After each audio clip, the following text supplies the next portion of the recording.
नमस्कार बच्चों, UPSC civil services exam 2025 का नोटिफिकेशन आ चुका है और जो बच्चे पहली बार इस एग्जाम को देना चाहते हैं उनके मन में बहुत सारे डाउट्स हैं कि जैसे कि वैकेंसी कितनी है, एग्जाम का पैटर्न क्या है, फॉर्म कैसे भरना है, ओटीआर क्या होता है, ओटीआर में परिवर्तन कैसे कर सकते हैं, फोटो कैसे अपलोड करनी है, कौन सी साइट से फॉर्म भरा जाएगा और प्री का क्या पैटर्न है, मेंस का क्या पैटर्न है और इंटरव्यू में किस प्रकार के सवाल पूछे जाते हैं, कट ऑफ कितनी होती है, ये सारे सवालों के जवाब आज आपको मिलने वाले हैं इस वीडियो में। और जिस बच्चे को इस परीक्षा के पैटर्न के बारे में कुछ भी नहीं पता है उन सबको हम पूरी तरह से जानकारी देंगे और इस वीडियो को देखने के बाद आप दूसरे को भी इस परीक्षा के बारे में सब कुछ बताने के काबिल हो जाएंगे। और जो बच्चे पहले इस एग्जाम को दे चुके हैं उनके लिए खास सूचना यह है कि इस बार यूपीएससी के इस फॉर्म में कुछ परिवर्तन किए गए हैं,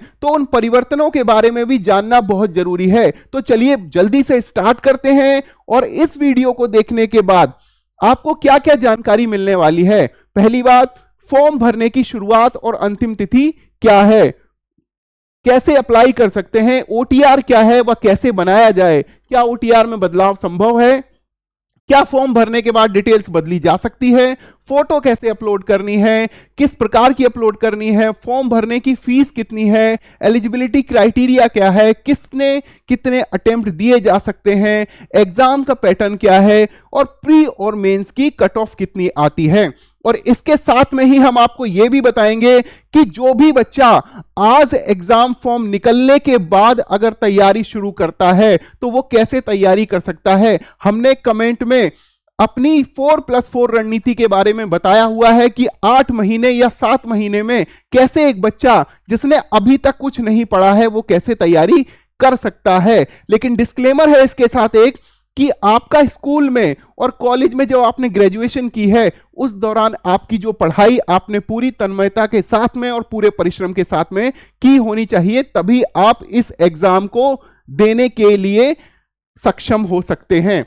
चलिए बच्चों स्टार्ट करते हैं कि ये पहले हम ये देख लेते हैं कि 22 जनवरी को ये फॉर्म निकला है। एग्जामिनेशन का जो नोटिस नंबर है वो आप देख सकते हैं, सिविल सर्विस प्री का है। Last date for receipt of online application 11 फरवरी 2025 है और जो कमीशन की वेबसाइट है वो है www.upsc.gov.in। ये जो यूपीएससी की मेन वेबसाइट है और यहीं पर आपको फॉर्म मिल सकता है, जो नोटिफिकेशन है वहीं पे आपको अवेलेबल होगा। हालांकि जो जिससे अप्लाई करेंगे यूपीएससी ऑनलाइन वाला वो दूसरा लिंक है। हाउ टू अप्लाई मैं आपको बता रहा हूं कि upsconline.gov.in पर जाके आपको अप्लाई करना है। It is essential for applicant to register himself first at one time register, और वन टाइम रजिस्ट्रेशन को ही बोलते हैं ओटीआर।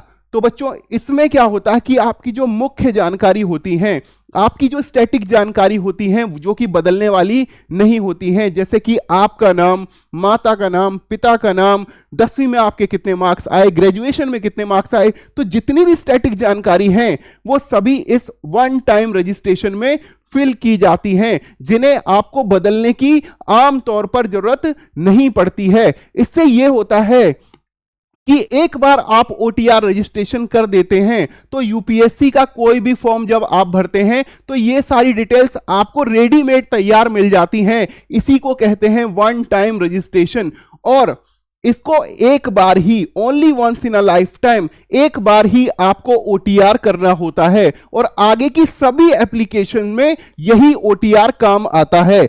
अगला देखते हैं कि modification on OTR profile registration कैसे कर सकते हैं।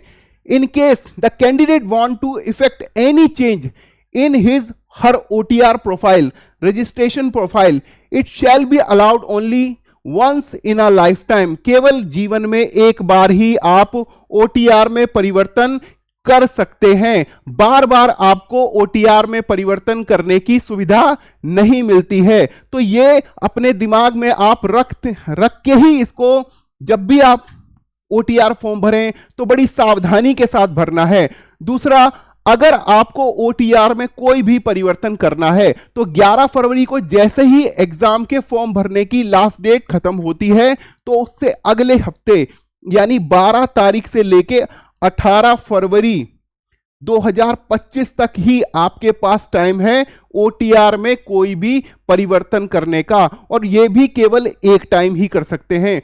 वन टाइम रजिस्ट्रेशन जैसे इसका नाम है वैसे ही one time in a life आप इसको कर सकते हैं इसमें परिवर्तन।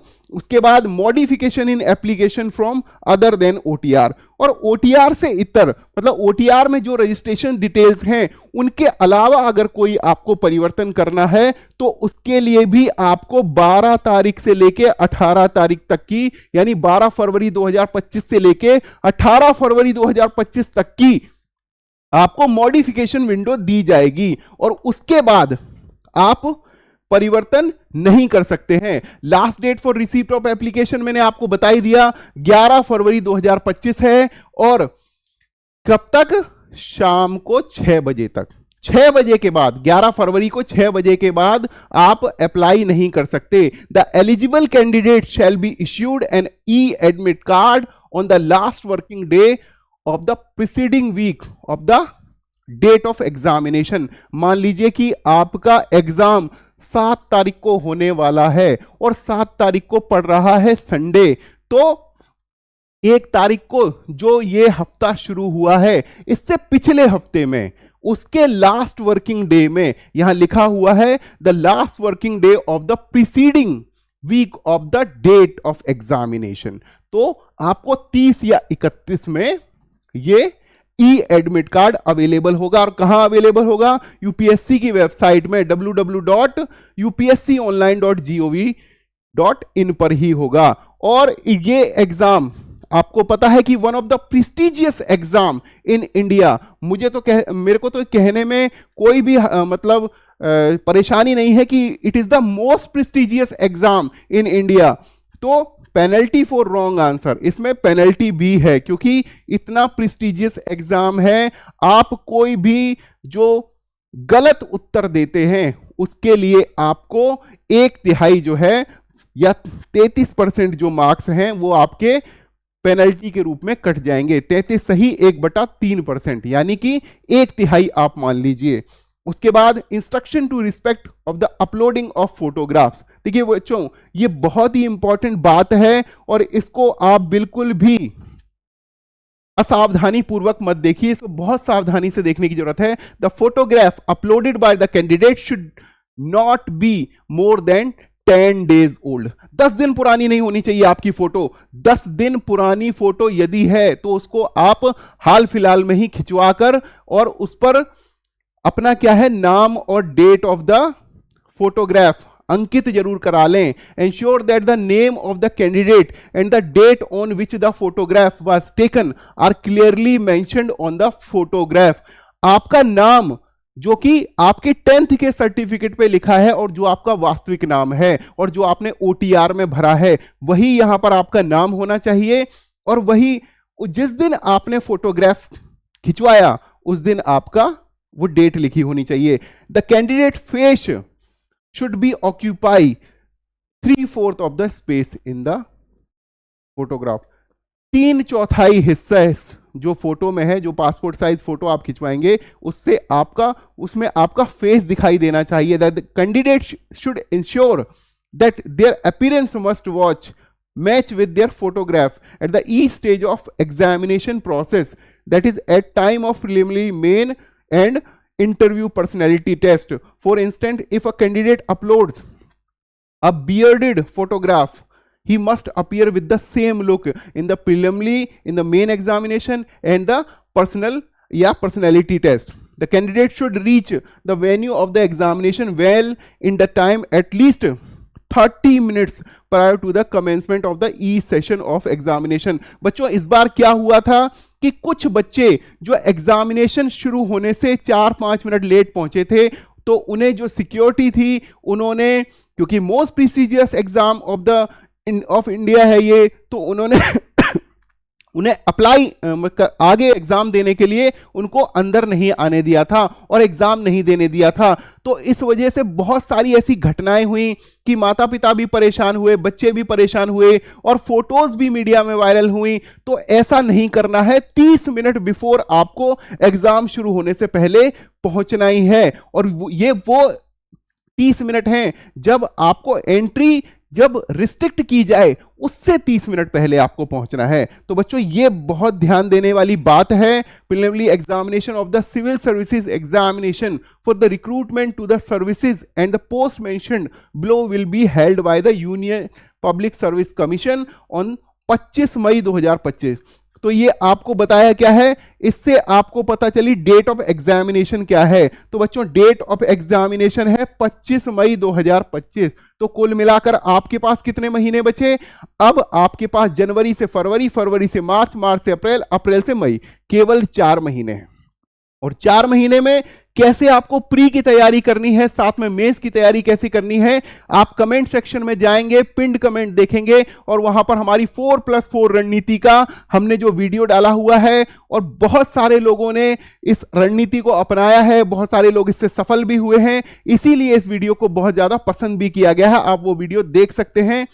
The department of personnel DOPT in the gazette of India extraordinary dated 22 January. 22 जनवरी को जो नोटिफिकेशन आया है DOPT की वेबसाइट पर, वो ही उसमें 25 मई का जो डेट दी गई है। हालांकि कैलेंडर जो होता है वो पहले ही डिसाइड हो जाता है यूपीएससी का, और जितनी भी यूपीएससी की परीक्षाएं हैं उनका सबसे पहले सारी डिटेल, कब फॉर्म निकलना है, कब फॉर्म भरा जाना है, कब फॉर्म की लास्ट डेट है, आगे मेंस कब होना है, ये सारी डिटेल्स जो है यूपीएससी आपको पहले ही प्रोवाइड करा देता है। क्योंकि इतना प्रेस्टिजियस एक संस्थान है यूपीएससी कि वहां पर आपको गलतियों की कोई गुंजाइश नहीं होती है। और कौन कौन सी सर्विसेज जो इसमें आती हैं, जो आप यूपीएससी का एग्जाम देने जा रहे हैं, कौन कौन सी सर्विस आती हैं? Indian administrative services, Indian foreign services, Indian police services, Indian audit and account services group A, Indian civil account services group A, Indian corporate law services group A, Indian defence account services group A, Indian defence estate services group A, Indian information services group A, Indian postal services group A, Indian post and telecommunication accounts and finance services group A, और उसके बाद Indian railway management services group A यानी कि IRMS।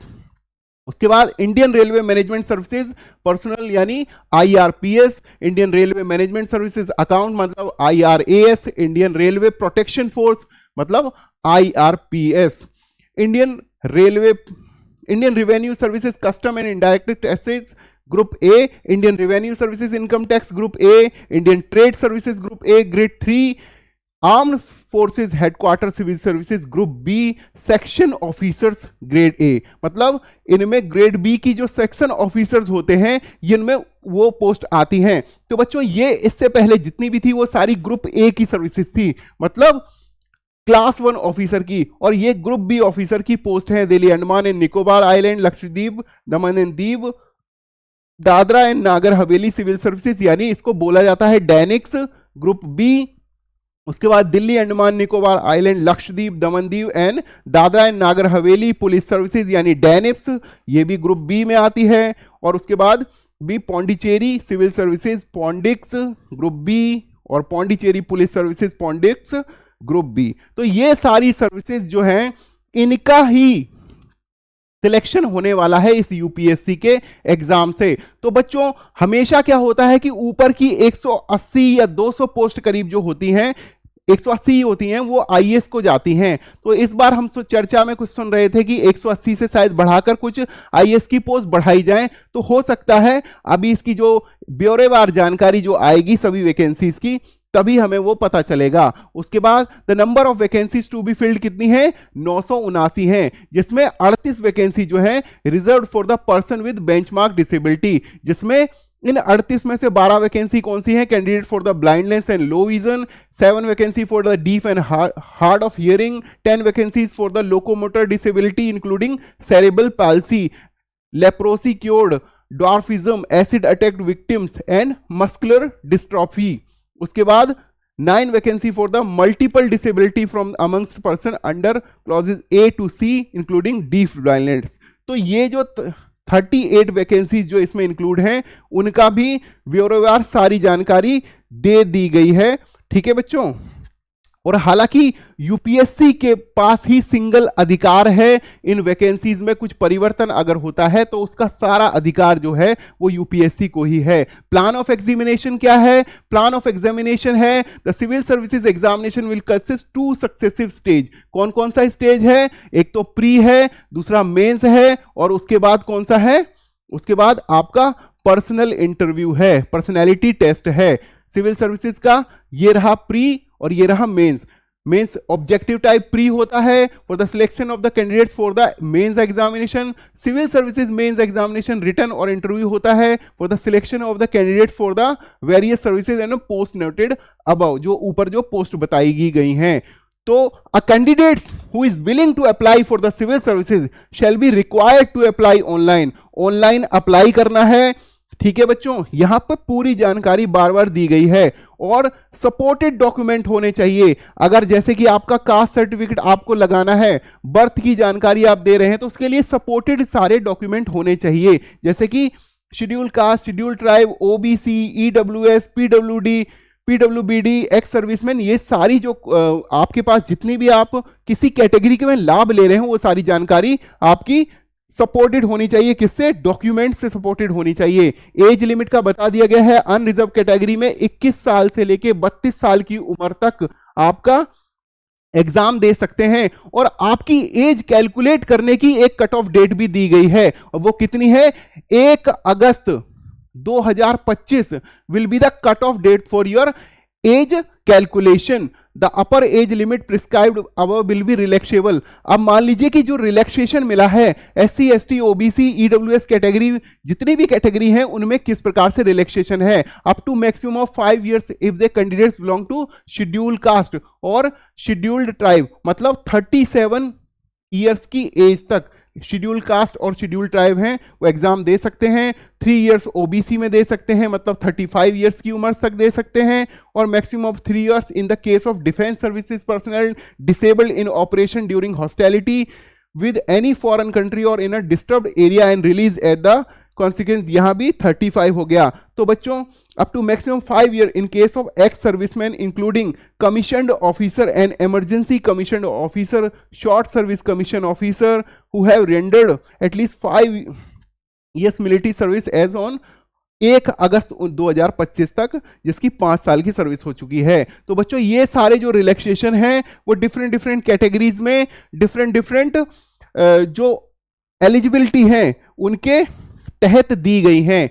Minimum education qualification आप सभी को बता दिया जाएगा। यहां पर ग्रेजुएट डिग्री फॉर्म में ये लिखा गया है, और जैसे ही आप फॉर्म भरेंगे तो वहां पर लिखा आ जाएगा, तो आप उसमें डालेंगे कि ग्रेजुएट डिग्री। और सबसे इंपॉर्टेंट बात क्या है कि आप पास्ड हैं या अपीयरिंग हैं। अगर सेम ईयर में आप अपीयरिंग हैं और फॉर्म भरने की डेट तक या प्री देने तक, यहां पर लिखा हुआ भी है कि candidates who have appeared at the qualifying examination the passing of which would render them educationally qualified for the commission's examination but have not been informed for the result, as also the candidates who intended to appear at such qualifying examination will also eligible for the admission to the written part of the civil services examination. मतलब pre से पहले आपका result आ जाना चाहिए। अभी आप form भर रहे हैं, आपने कोई परीक्षा दे दी है लेकिन आपका रिजल्ट नहीं आ रहा, आप रिजल्ट का वेट कर रहे हैं, तो आप अपीयरिंग में या वेटिंग करके एग्जाम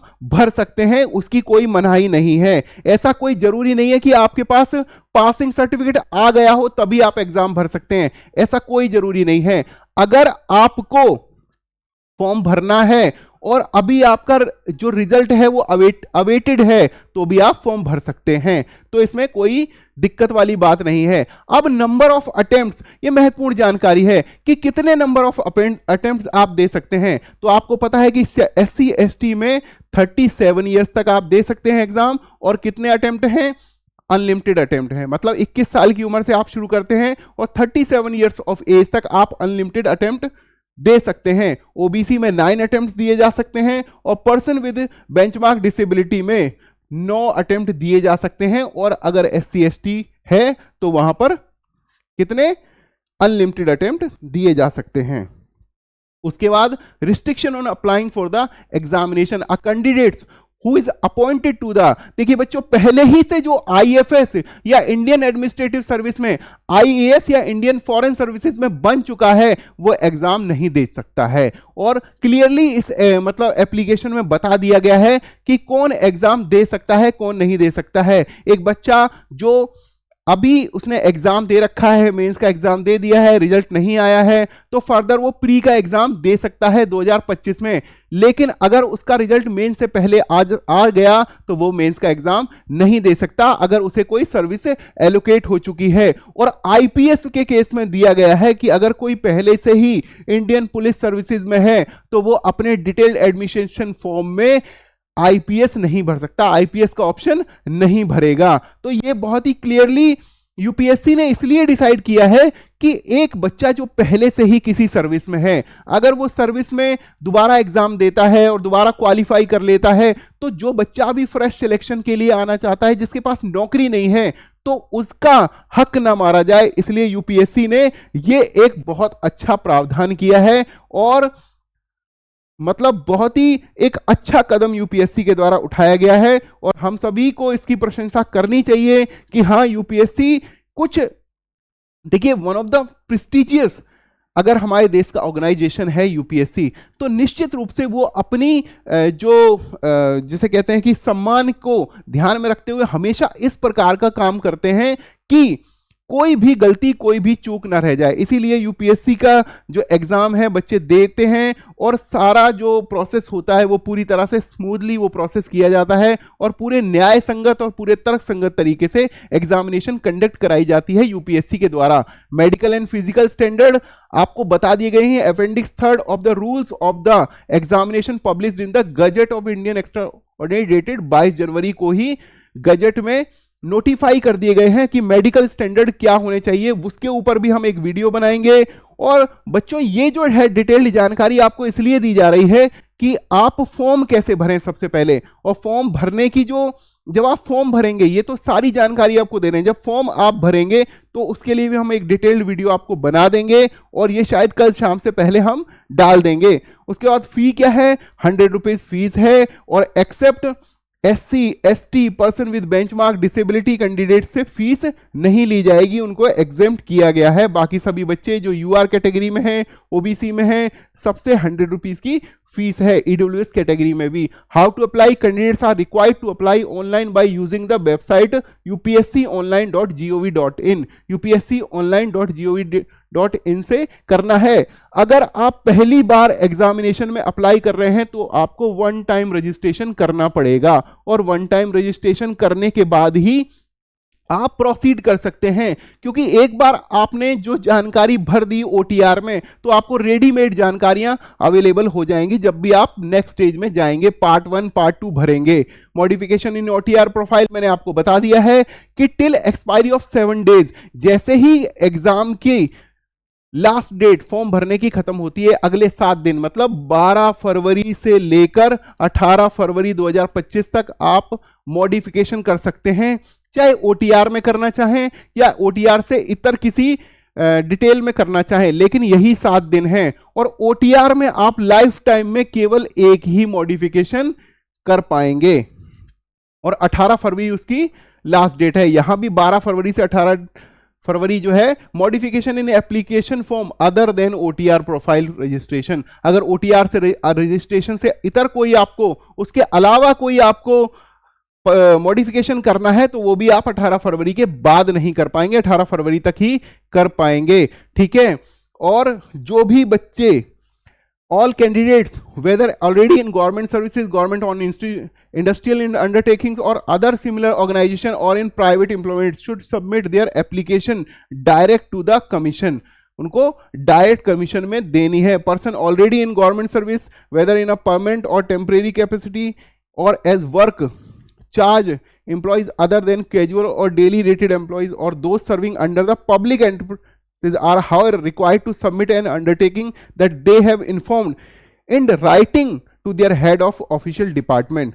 ठीक है। तो बच्चों अगर आप किसी सरकारी नौकरी में हैं तो आपको एक अंडरटेकिंग देनी पड़ेगी, क्या कि आपने ऑलरेडी अपने ऑफिस में जानकारी दे दी है और इसके लिए नॉन ऑब्जेक्शन सर्टिफिकेट प्राप्त कर लिया है। तो एनओसी प्राप्त करने के लिए आपको जानकारी देना बहुत जरूरी है। और रिजर्वेशन अवेलेबल, ये बहुत इंपॉर्टेंट एक सुधार किया गया है, इसको ध्यान में आप रखिए। ये परिवर्तन जो बच्चे पहले एग्जाम दे चुके हैं उनको ध्यान रखना पड़ेगा कि अगर आप रिजर्वेशन लेते हैं एससी में, एसटी में, ओबीसी में, किसी भी कैटेगरी में, एक candidate will be eligible to get the benefit of the community reservation only in the case of particular caste to which the candidates belongs is included in the list of reserved communities issued by the central government।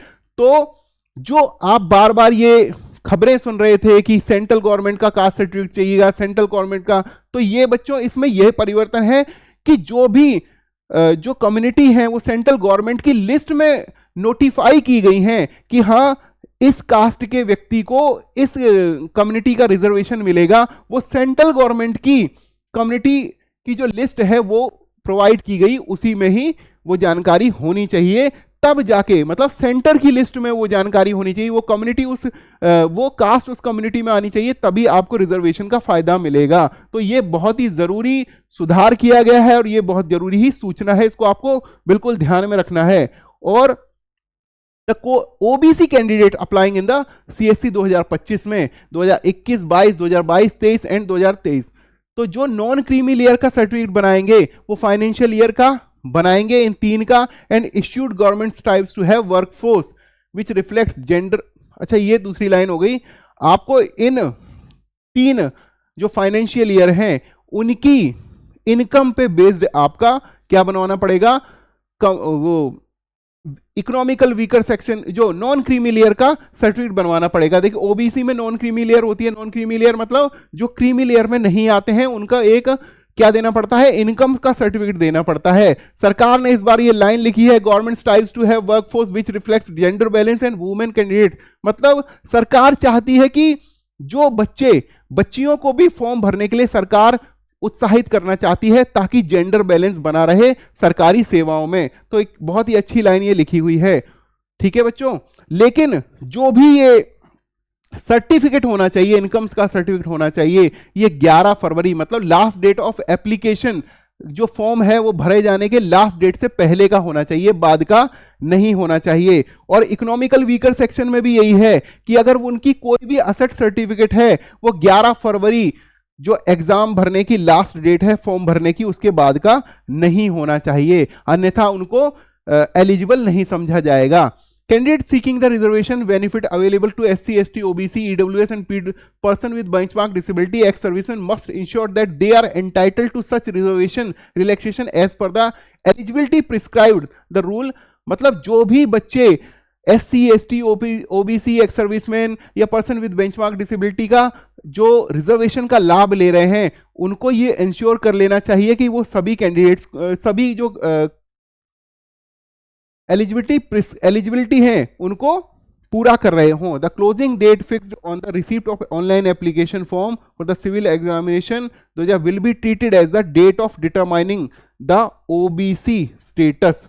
ठीक है बच्चों, तो क्या है कि जब भी form आपका 11 फरवरी को लास्ट डेट है, तो 11 फरवरी चाहे आपका कोई सा भी सर्टिफिकेट हो, उसकी डिटरमाइनिंग डेट है कि उससे पहले का सर्टिफिकेट प्रोड्यूस होना चाहिए। यदि उसके बाद का है तो आप पर्टिकुलर कम्युनिटी का फायदा नहीं ले सकते हैं।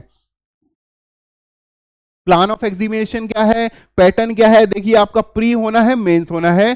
प्री और मेंस में आपका सिलेक्शन होना है। प्री में आपके 400 नंबर के 2 ऑब्जेक्टिव टाइप टेस्ट होंगे, जिसमें 200 मार्क्स का पहला होगा, 200 मार्क्स का दूसरा होगा। ये आपका GS1 होगा। GS2 में आपको जो सीसेट एग्जामिनेशन है ये पूछी जाएगी। और सीसेट एग्जामिनेशन में बच्चों आपका क्वालिफाइंग मार्क्स है केवल 33% आपको लेकर आने हैं। और यदि आप 33% लेकर आते हैं तो आपका जो पहला पेपर है GS1 का प्री का, वो पेपर आपका चेक होगा और इन्हीं 200 नंबरों के हिसाब से आपकी मेरिट लिस्ट बनेगी। आपका मेंस का सिलेक्शन जो डिपेंड करता है वो इन्हीं ये पहले GS1 के जो पेपर है उसी पे डिपेंड करता है, लेकिन उसके लिए आपका जो सीसेट है उसमें 33% मार्क्स आपके आने अनिवार्य हैं। और उसके बाद मेंस एग्जामिनेशन है, और मेंस एग्जामिनेशन में देखिए बच्चों डिक्लेयर कर दिया गया है कि जिस भी बच्चे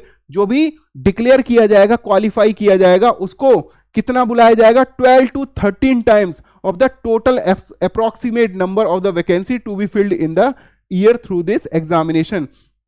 तो बच्चों जब आप प्री क्वालिफाई करेंगे तो 12 से 13 गुने बच्चे, मान लीजिए कि 979 पोस्ट हैं, तो लगभग आप समझ लीजिए कि 980 से 12 या 13 को आप गुणा करेंगे, इतनी ही वैकेंसी आप, इतनी ही मतलब टोटल नंबर मेंस में बच्चों को बुलाया जाएगा, क्वालिफाइड इतने ही करेंगे। और इतने बच्चे जब क्वालिफाई करेंगे, मेंस में बैठेंगे, उसके लिए भी सरकार ने डिफाइन कर दिया है कि कितने बच्चों को बुलाया जाएगा आगे। The commission will draw a list of candidates to be qualified for the civil services main examination based on the criterion of minimum qualifying marks of 33% of the general studies paper 2 of civil services, जिसको CSAT बच्चों कहा जाता है। CSAT में अगर आपके 33% marks अगर नहीं आएंगे तो आपका पहला पेपर ही चेक नहीं होगा, और पहला पेपर यदि चेक समझ लीजिए हो भी जाए तो फिर क्या होगा कि आपकी जो एलिजिबिलिटी है वो बन नहीं पाएगी। तो इसलिए 33% मार्क्स क्वालिफाइंग पेपर GS2 में आने चाहिए, प्री के GS2 में यानी सीसेट में। अगर वो नहीं आएंगे तो चाहे पहले पेपर में आपके 150 नंबर भी आ रहे हों, तब भी आपको मेंस में क्वालिफाई नहीं किया जाएगा। उसके बाद नेगेटिव मार्किंग होगी, पहले ही बता दिया गया है, और अगर 1/3 जो आपका जो मार्क्स है वो आपकी कटौती कर ली जाएगी, तो ये लिखा हुआ है 0.33 of the marks assign to that question will be deducted as penalty. तो बच्चों इसका विशेष रूप से ध्यान रखना है। तो इसके लिए भी मैं आपको एक रणनीति बताऊंगा कि कितने क्वेश्चन आपको अटेम्प्ट करने हैं ताकि आपको कम से कम जो मिनिमम मार्क्स हैं वो आ जाएं। तो इसके लिए भी मैं आपको रणनीति बताऊंगा, ठीक है बच्चों। और जो मेंस है उसमें 9 पेपर हैं। 9 पेपर कौन से हैं वो सारी डिटेल्स मैं आपको बता देता हूं आगे। तो वो 9 पेपर आपको क्वालिफाई करने होंगे, जिसमें कि कुछ क्वालिफाई पेपर होंगे, कुछ ऐसे पेपर होंगे जिसपे आपकी जो मेरिट है वो डिसाइड होगी। उसके बाद पर्सनैलिटी टेस्ट में कितने मार्क्स चाहिए हैं, 275 मैक्सिमम मार्क्स निर्धारित हैं, और इसमें जो मार्क्स आपके आएंगे उन्हीं पे आपकी वही मार्क्स आपके मेंस के नंबरों के साथ जोड़े जाएंगे और टोटल आपकी मेरिट बनेगी। प्रिलिमिनरी एग्जामिनेशन में कंपलसरी 2 पेपर होंगे, 200 मार्क्स के होंगे। Both the question paper will be objective type होंगे, ये मल्टीपल MCQ टाइप के होंगे। Each will be of 2 hours duration, 2 घंटे के होंगे। GS का पेपर जो 2 होगा उसमें आपको 33% मार्क्स लाने जरूरी हैं, और दोनों ही पेपर हिंदी और इंग्लिश में होंगे। और जो सिलेबस डिटेल है वो ये रही। सिलेबस डिटेल ये है, पहले तो आप ये देख लीजिए कि क्वालिफाइंग पेपर जो मेंस के हैं, तो ये मेंस एग्जामिनेशन आप पहले एक बार देख लीजिए कि कौन कौन से 9 पेपर आपके होने हैं। पहला पेपर आपका जो ये पेपर A होगा, ये इंडियन लैंग्वेज का होगा, जो इंडियन लैंग्वेज आपने सिलेक्ट की है, और कौन सी भारत के संविधान के 8वीं अनुसूची में जो भाषाएं हैं उनमें से जो आप सिलेक्ट करेंगे उसी में आपका पेपर होगा। यानी कि आप जो भी आप मान लीजिए हिंदी सिलेक्ट करते हैं तो ये आपका हिंदी का पेपर होगा, ठीक है। और एक कंपलसरी जो पेपर B है वो अंग्रेजी का होगा सभी बच्चों के लिए, चाहे उन्होंने पेपर A की कोई भी भाषा सिलेक्ट की है तो उनके लिए पेपर B होगा। उसके बाद ऐसे पेपर होगा जिसके 250 मार्क्स का ऐसे पेपर होगा। ये 300 मार्क्स के पेपर होंगे बच्चों, इनमें भी क्वालिफाइंग होना जरूरी है। उसके लिए भी मैं आपको बताऊंगा क्या क्राइटेरिया है। पेपर 2 GS1 का Indian heritage, culture, history and geography of the world and society 250 marks का होगा। तो ऐसे हो गया, GS1 हो गया। उसके बाद GS2 का paper 3 governance, constitution, polity, social justice and international relation 250 marks का होगा। पेपर 4 में हो गया आपका GS3 technology, economic development, biodiversity, environment, security, disaster management, ये आपका GS3 हो गया, पेपर 4 हो गया। पेपर 5 में आपको GS4 पूछा जाएगा, ethics, integrity and aptitude 250 marks का होगा। पेपर 6 में आपको ऑप्शनल पेपर 1 जो भी आप सिलेक्ट करेंगे वही आपका होगा 250 मार्क्स का होगा। उसके बाद पेपर 2 आपका 250 मार्क्स का होगा। तो ये दो आपके ऑप्शनल के पेपर होंगे। ऑप्शनल के पेपर कौन कौन से होंगे आपके, ये जो पेपर आप सिलेक्ट करेंगे, कौन कौन सा, पेपर 3, पेपर 7 और पेपर 1। ठीक है बच्चों, क्वालिफाइंग मार्क्स में आपके दो पेपर हो ही गए। तो ये टोटल आपके 250 को आप मल्टीप्लाई किससे करेंगे, आप 6 से मल्टीप्लाई करेंगे, तो ये 1500 मार्क्स आपके ये रहे। साथ में आपके 250 मार्क्स आपके एसए के हो गए, 1750 हो गए। और 1750 में आप क्या कहते हैं 275 मार्क्स किसके, पर्सनैलिटी टेस्ट के, यानी कि इंटरव्यू के जोड़ देंगे। तो 275 मार्क्स ये जुड़ गए, तो आपके 2025 मार्क्स की टोटल आपकी जो मैक्सिमम मार्क्स होंगे, इसी में जो मार्क्स एक आपके आएंगे उससे आपकी मेरिट बनेगी और उसी पे आपको डिसाइड किया जाएगा कि आपको जो ये जॉब मिलेगी या नहीं की जाएगी। इंटरव्यू पर्सनैलिटी टेस्ट का बताया गया कि candidates will be interview by the board who will have before them a record of the candidates career. Candidates का जो डिटेल्ड एडमिशन फॉर्म है उनके सामने होगा और बच्चों से वो सामान्य जो बातचीत के कुछ सवाल पूछेंगे। The candidates will be asked question on the matter of general interest. सामान्य जो इंटरेस्ट है उस पे आधारित सवाल पूछे जाएंगे। The object of the interview personality test is to assess the personal suitability of the candidates for the career in public services by a board of competent and unbiased observer. देखिए बच्चों, जो भी ऑब्जर्व होंगे, जो board होगा, वो पूरी तरह से निष्पक्ष जांच करेंगे आपके माइंडसेट की और आपकी सोच क्या है, आपकी जनरल कॉम्पिटेंस क्या है और आपकी एक जनरल इंटरेस्ट क्या है। इसका असेसमेंट करने के लिए आपको पर्सनैलिटी टेस्ट होगा और आपके सोशल ट्रेट, आपकी इकोनॉमिक कौन से, आपका जो इंटेलिजेंट क्वेश्चन क्या है, आपकी जो इकोनॉमी के प्रति क्या सोच है, समाज के प्रति क्या सोच है, तो हर एक नजरिए पे आपका जो दृष्टिकोण है, हर एक फील्ड में आपका क्या दृष्टिकोण है, इसको असेस करने का प्रयास किया जाता है और पूरी तरह से निष्पक्ष तरीके से। ठीक है बच्चों, इसमें निष्पक्षता बहुत जरूरी है। तो पूरी तरह से लिखा गया कि एक अनबायस्ड अप्रोच में आपका असेसमेंट किया जाता है। उसके बाद देखिए बच्चों, आपको सारी जानकारी पता चल गई प्रिलिमिनरी का, लेकिन बच्चों मैं आपको बता देना चाहता हूं कि 60% सिलेक्शन आपका उसी दिन हो जाता है जैसे ही आप प्री तैयार करते हैं, प्री को क्वालिफाई करते हैं, और 30% सिलेक्शन आपका बचा हुआ उस दिन हो जाता है जिस दिन आप मेंस क्वालिफाई करते हैं। और रहा 10%, तो ये 10% में आता है आपका पर्सनैलिटी टेस्ट या इंटरव्यू। तो 60% का जो वेटेज मैंने दिया है आपकी प्रिलिमिनरी एग्जामिनेशन को, प्री बहुत ही इंपॉर्टेंट फेज है, क्योंकि प्री जो है वो रिजेक्शन बेस्ड एग्जाम है और मेंस जो है वो सिलेक्शन बेस्ड एग्जाम है। प्री में क्या है, आपको 14 लाख बच्चे जो पेपर देंगे उनमें से कितने बच्चों को आपको निकालना है कि आपको 12 से 13 हजार बच्चे ही मिलते हैं। इसका मतलब कि यहां पर जो परसेंटेज ऑफ रिजेक्शन है बहुत ज्यादा है।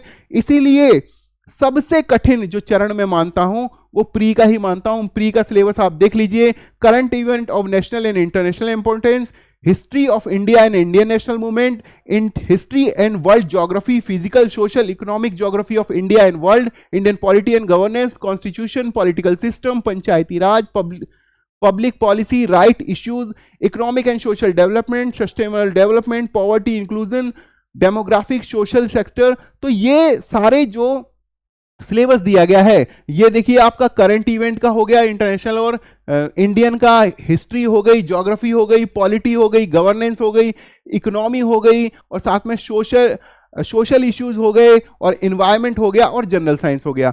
ये जो 6-7 जो लिस्ट है वो इस जो टॉपिक हैं वो इस चीज पर हैं कि डिफरेंट सब्जेक्ट पर प्री के किस प्रकार से जो टॉपिक हैं जिनसे सवाल पूछे जाएंगे। और पेपर 2 में क्या हो गया, पेपर 2 में आपका कंप्रिहेंशन हो गई, इंटरपर्सनल स्किल्स हो गए including communication skill, logical reasoning हो गई, एनालिटिकल रीजनिंग हो गई, decision making and problem solving हो गई, जनरल मेंटल एबिलिटी हो गई। तो इस पर आपको सवाल पूछे जाएंगे प्री में। और ये सीसेट का सिलेबस हो गया यानी GS2 का, और GS1 का सिलेबस यानी जनरल स्टडीज 1 का सिलेबस ये हो गया। दोनों का जो टाइम ड्यूरेशन है वो 2 घंटे का ही है। और लास्ट में बच्चों बहुत सारे बच्चों ने ये सवाल पूछे कि सर अगर प्री क्वालिफाई करना है, मेंस क्वालिफाई करना है तो कितनी कट ऑफ होनी चाहिए। तो बच्चों ये जो एक फ्लो है वो मैं आपको समझा दे रहा हूं। 2023 और 2022 के मार्क्स से आपको समझ में आ जाएगा, ये चेंज होते रहते हैं। लेकिन प्री में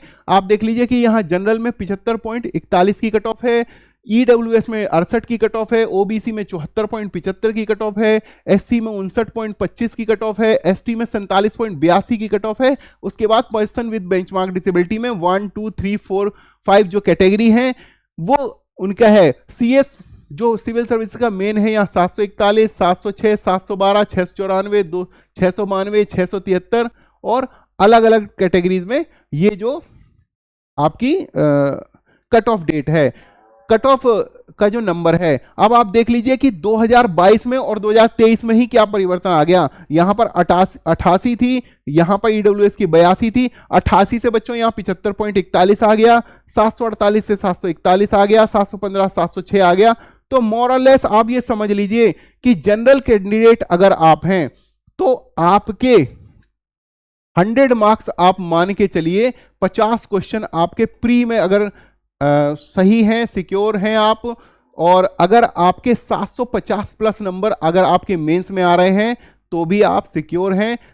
जनरल कैटेगरी की बात कर रहा हूं मैं तो। लेकिन बच्चों आप इसमें 10% का नहीं 5% का वे टॉलरेंस मान के चलते हैं, प्लस माइनस 5% हो सकता है कट ऑफ में कभी भी। लेकिन आप ये मानकर चलिए कि यहां 75.41 है, यहां 88.22 जो कट ऑफ है, यहीं पर आप देख लीजिए कि यहां पर 7-8 नंबर का फर्क पड़ गया। तो अगर पेपर का स्तर थोड़ा सा हल्का आता है तो ये 100 भी पहुंच सकती है, और अगर बहुत कठिन आता है तो ये मान लीजिए कि 70-75 भी आ सकती है।